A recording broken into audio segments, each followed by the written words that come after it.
I am so incredibly excited, guys, to be here with you today to talk to you about Halo 4 on the PC. I am in the Xbox Insiders Club. The flight just came out tonight on my anniversary of all nights, October 20th. Happy 10-year anniversary to me. And we are here to take a look at this together. One of the things that I love so much about the PC port of Halo Master Chief Collection is that you can turn everything up even higher and even prettier than it currently runs on the Xbox One X, which looks amazing. I recently did an entire cooperative playthrough with Phil. We talked a lot about that on our War Never Changes podcast. You should check that out. It was a really good discussion. Basically went game by game, topic by topic. But if you know anything about me, you know that I've always been torn between my love of Halo 3 and Halo 4 for what I consider the best Halo. And I gotta say, after playing through all of them, as much as I love the ending of 3, just 4's experience as a whole really changed a lot of my thoughts on the series. I thought 343 took Halo 4 in a totally different direction, and I loved it for it. And it has special sentimental value to me too, going to the midnight launch with Brent and all the cool giveaways they had, coming home and playing it on my 360, playing multiplayer and Spartan Ops with Brent, playing through the campaign, such a deep narrative, lots of question about, what is Master Chief? What is the embodiment of this soldier? And just phenomenal. Not to mention the sound effects were so good. One of the cool things, obviously, this is no surprise to any of the Halo games on Steam, but you have full bindings of every possible key, which I can tell you is phenomenal. You're going to be able to customize this game exactly the way you want it. But the real showstopper, the real thing that blows my mind every single time is all the video settings.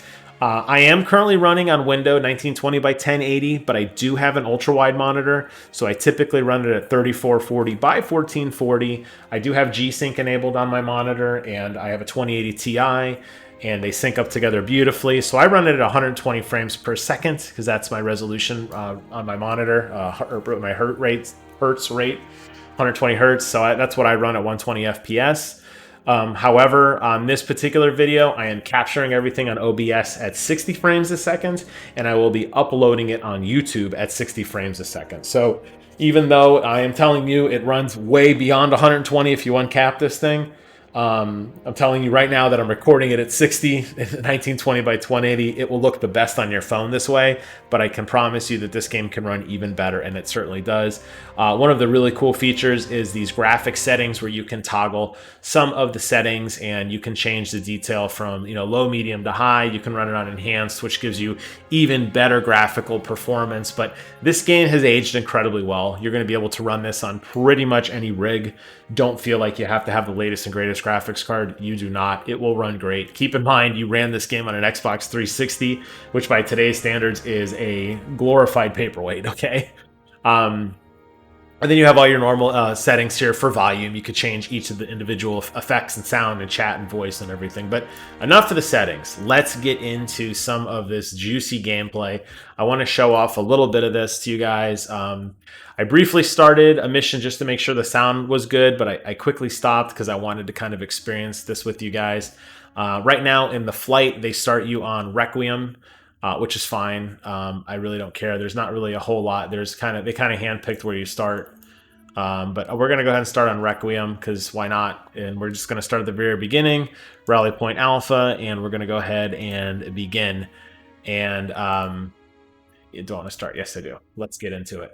I'm going to cut through the cutscene part only because I don't think it adds a whole lot of value. And obviously, you're not watching this video for any story at this point. You've probably played Halo 4 like I have 6,000 times. You just want to see some of the eye candy.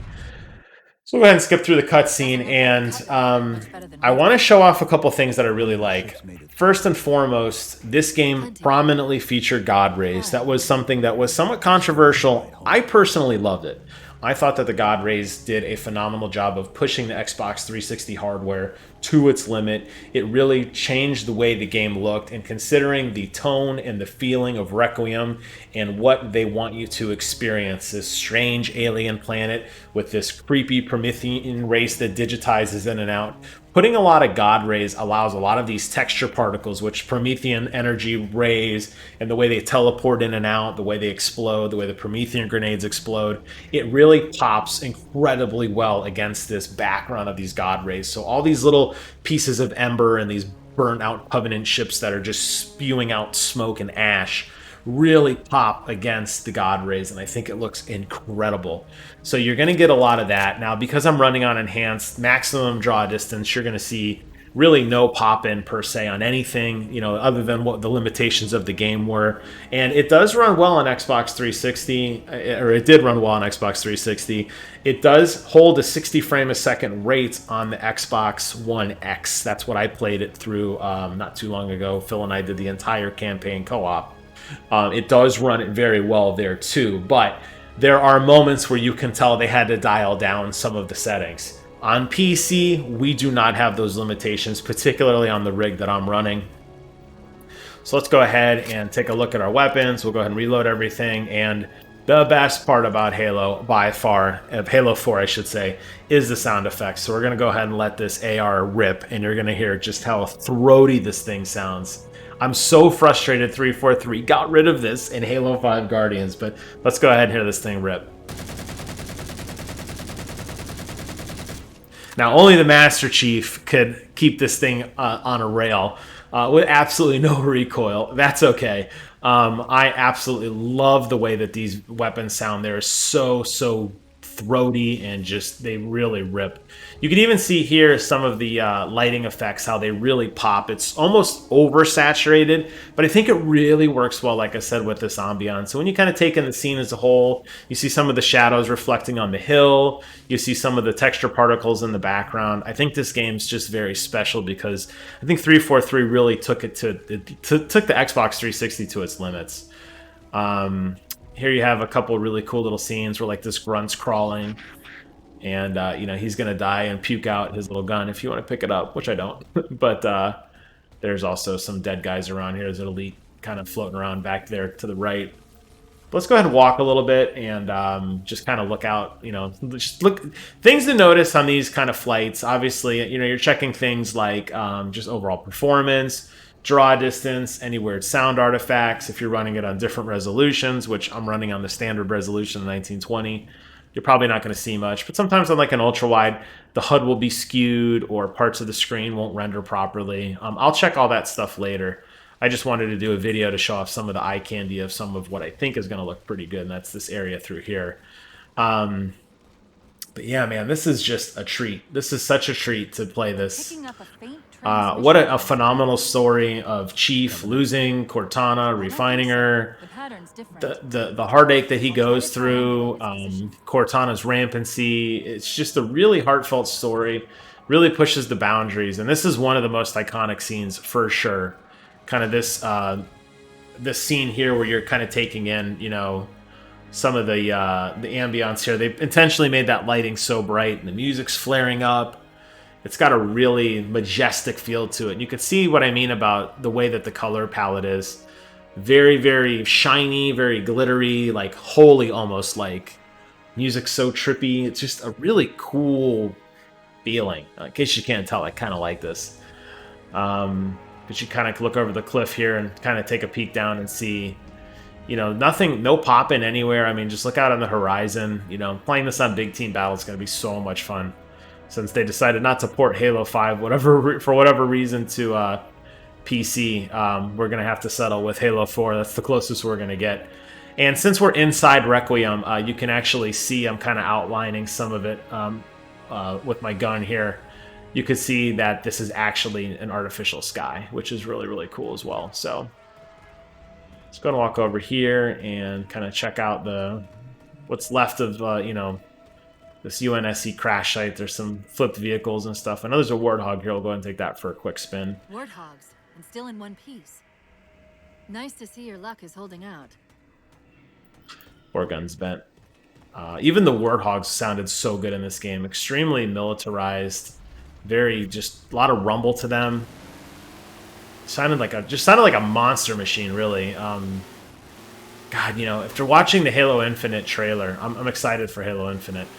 But God, I miss these sound effects. 343 just did such a good job with this, and I know they've really been hyping up that they've been working on sound effects for Halo Infinite, but they don't have to. They've already got them perfected right here. This is, you know, she still can't drive. This is the premier sound. Even the 50 cal. Let's go ahead and get on that and let that thing crack a little bit.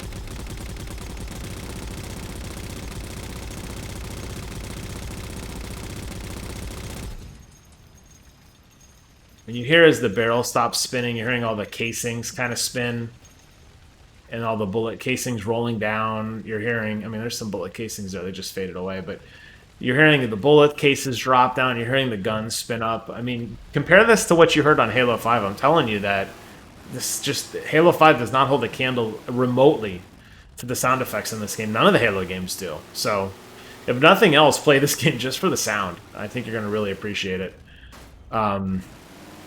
But yeah, you can see with the way the ashes and the way those little particles kind of pop in, even with some of the way the shadows reflect, and understand there's a limitation of some of the light mapping at the time, but even the way the shadows kind of reflect some of the fire in the background, it really kind of pops against this, you know, this very like these god rays, and the way the lighting is so kind of like ethereal looking. It really does set a different shift in kind of tone of how this world is. And honestly, a lot of the levels play out like this. I mean, this one's particularly a lot of savage destruction in the sense, things exploding and stuff. But, you know, even some of the inside areas and some of the other exploring areas that you go through, you're going to see a really big shift between the two graphics. And it's really, really cool how they did that. So let's go ahead and get on the 50 cal and smoke a couple grunts and have a good time.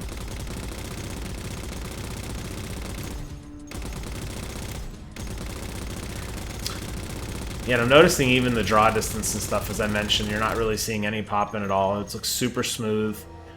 As I mentioned, it is going to downgrade to 60 frames a second via OBS and via YouTube, but I am running it a little bit higher frame rate on my personal PC, and it looks phenomenal. And, you know, Halo is just, the way they built this engine, incredibly optimized for the time. Really, really pretty with some of the things they came out with. So it's going to look great on your computer, no doubt about it. But yeah, I just wanted to give a little love letter to this game and just kind of talk about, you know, how pretty it is, and kind of gawk and fanboy a little bit out with you guys and show you some of the pretty things about this game. So I will continue to check out the Insider Flight and provide some feedback to 343. I hope, you know, whatever I tell them helps. I've been doing this since all the Halo flights, since I got on the very first one. It's a program that I love to kind of take seriously and enjoy to give feedback on. But man, when I saw that I got into Halo 4, you guys have no idea. I hope you guys enjoyed the video. Leave some comments below. Let me know your thoughts on Halo, Halo 4, Master Chief Collection, anything. I am a super fan, and I am here to talk to you guys. Thank you guys so much for watching. Take care of yourselves out there, and until next time, I will see you guys on the other side.